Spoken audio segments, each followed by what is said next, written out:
By the end of today's episode, you'll know whether acting in vertical shorts is worth your time, and if so, how to do it in a way that boosts your visibility and credibility. Welcome to the Actor's Career Compass, where we help aspiring screen actors find high-quality auditions, sign with great agents, and book major roles in legit productions. I'm your host, Martin Benson, and today I'll be covering why vertical shorts are becoming a legitimate avenue for actors, even if some casting directors still say they're not worth your time, and also how to audition, perform, and leverage vertical drama roles effectively. So, vertical series like Real Short or Drama Box are exploding in popularity these days. They're like bite-sized soap operas for mobile phones. Some actors actually earn full-time incomes just doing those.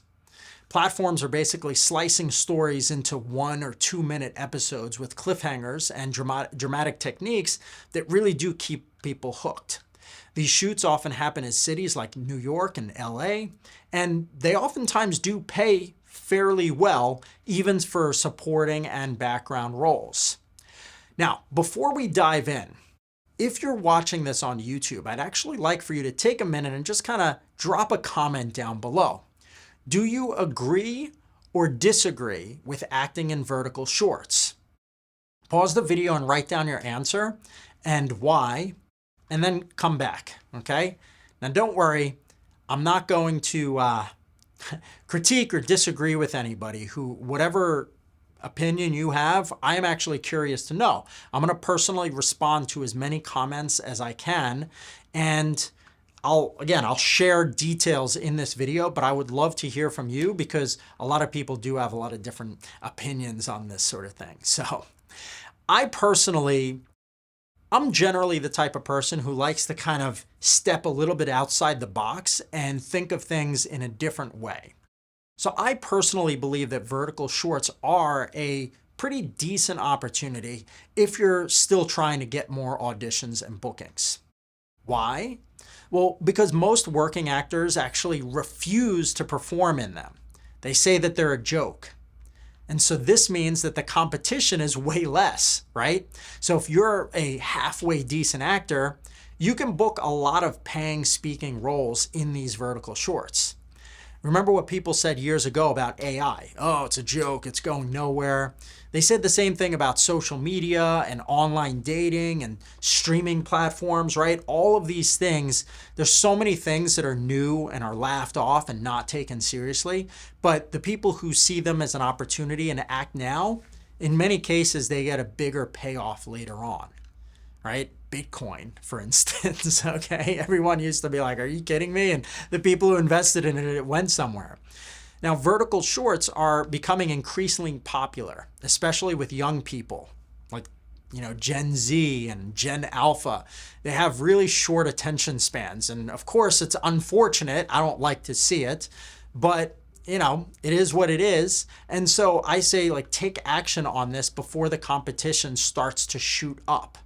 Okay, the downside is fairly minimal. We'll talk about what the downsides are, but honestly, the payoff is way bigger than the risk when it comes to vertical.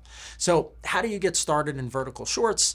Well, you can find vertical drama auditions, right? So platforms like Backstage or Actors Access, they do list things like Real Short and other similar casting calls. Some projects will post open castings for vertical work. So you want to look for paid gigs wherever possible. Many actors say that, again, even the background and supporting roles in vertical shorts are professional and they're well-paced and fun and they're interesting sets to be on. So it's a great experience, even if the pay is, they're usually paid, but some of them are lower, but you still get more experience on set and you get to meet people. So when you're filming your self-tape, in general, you want to do that in a vertical format as well. So you can use your smartphone and you can frame it at 9:16. And you should light it well, obviously have your phone on a tripod and compose it for height rather than width. Now, you should basically leverage the footage that you get back from these short projects. Many of them, the turnaround time is fairly quick, so you can get your footage back fast. And what you should do is save the best scenes that you were in for your demo reel. They can make great short demos. Verticals, obviously you could have a vertical demo reel if you want, but you can even technically edit them into a standard demo reel as well by digitally zooming in on the footage so that you can't tell if it was shot vertical or horizontal. Then you can actually add it into your reel, which is going to give you more footage and a stronger reel to use going forward for other non-vertical submissions. Just make sure that the acting in it is strong and very natural. Sometimes in vertical shorts, they want to overdo the acting. I personally, even though that's the case right now and very common, I personally believe that that's going to change soon, and you're going to see a lot more vertical shorts with much more natural acting.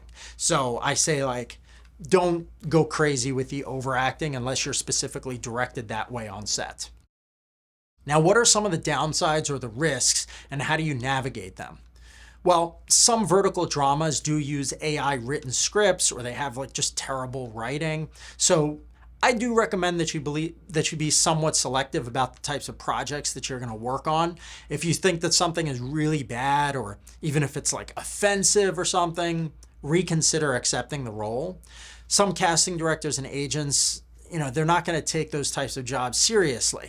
But at the same time, it's not like they're all unlikely to cast you if you have a few vertical short credits on your resume.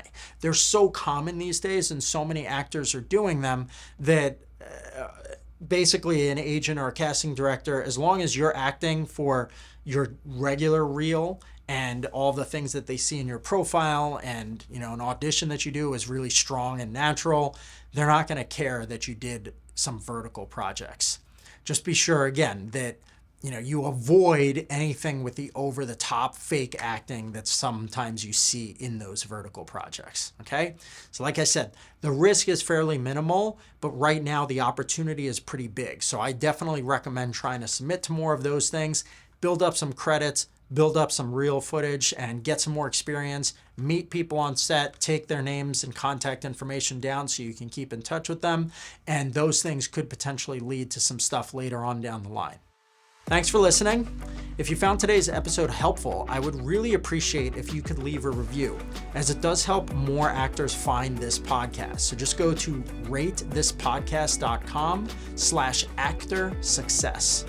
And lastly, if you're interested in working with me one-on-one, you can learn more about how that works on my website, martinbenson.com. That's MartinBentzen. I'd love to speak with you, and we'll see if you'd be a good fit for the coaching program. Thanks so much, and I'll see you soon.